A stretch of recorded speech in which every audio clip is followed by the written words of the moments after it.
കുപ്പിക്ക് എത്ര ഏട്ടാ? കുപ്പിക്ക് 50, ഗ്ലാസ്സിന് 10. ഇതെങ്ങനെ ഈ 10 രൂപക്കൊക്കെ കൊടുത്താൽ മുതലാവോ? ഉള്ള മുതൽ മതിയോ? ഒരു വശത്ത് 100 രൂപയുടെ കോർപ്പറേറ്റ് മുന്തിരി ജ്യൂസ്, അതിൻ്റെ തൊട്ട് മറുവശത്ത് വെറും 10 രൂപയ്ക്ക് ഒരു ചേട്ടൻ മുന്തിരി ജ്യൂസ് മുക്കി മുക്കി കൊടുക്കുന്നു. അതെ ഗൈസ്, വെറും 10 രൂപയ്ക്ക് ലുലു മാളിൻ്റെ നേരെ ഓപ്പോസിറ്റുള്ള ഈ ഒരു ഷോപ്പ് കോഴിക്കോടാണ്.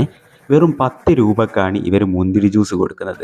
10 രൂപയ്ക്ക് വെറും നാരങ്ങാ വെള്ളം പോലും കിട്ടാത്ത ഈ കാലത്ത് എന്ത് ക്വാളിറ്റി ആയിരിക്കും ഇതിനുണ്ടാവുക എന്ന് സംശയിച്ച് ഞാനത് പരീക്ഷിക്കാനായിട്ട് അവിടെ ചെന്നതാണ്. പക്ഷേ എന്നെ അഡപടലം ഇവർ ഞെട്ടിച്ചു കഴിഞ്ഞു ഗൈസ്. കാരണം അത്രയും ക്വാളിറ്റിയിലാണ്, അതായത് 10 രൂപയ്ക്ക് നമ്മൾ പ്രതീക്ഷിക്കുന്നതിൽ അപ്പുറത്തൊരു ക്വാളിറ്റിയിലാണ് ഇവർ മുന്തിരി ജ്യൂസ് കൊടുക്കുന്നത്. മുന്തിരി ജ്യൂസ് അവിടെ നിന്ന് കുടിക്കുന്നതിന് പുറമെ പ്ലാസ്റ്റിക് ബോട്ടിലിലാക്കി ഇത് നമുക്ക് പാർസലും വാങ്ങിക്കൊണ്ടുപോകാം.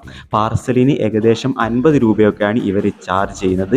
അപ്പോൾ ഇത് വഴി പോകുന്നവരൊക്കെ മസ്റ്റായിട്ടും ഒന്ന് വിസിറ്റ് ചെയ്യുക. ഈ 10 രൂപയുടെ മുന്തിരി ജ്യൂസ് ഒന്ന് കുടിച്ച് നോക്കുക.